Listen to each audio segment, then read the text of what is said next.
The interest in EPA and DHA, the two that are made from made again from these microalgae, but we find in our diets from seafoods. Right.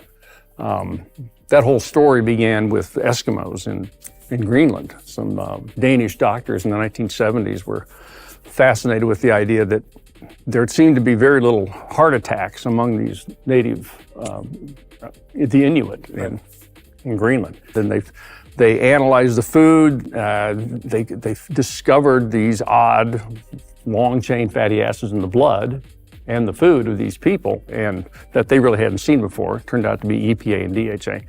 And through a series of experiments, they figured out that those were what was protecting these Eskimos from eating. Well, I mean, their diet was terrible. It was very high in meat, saturated fat, cholesterol, no fruits and vegetables. No, we would think awful, but they were doing fine.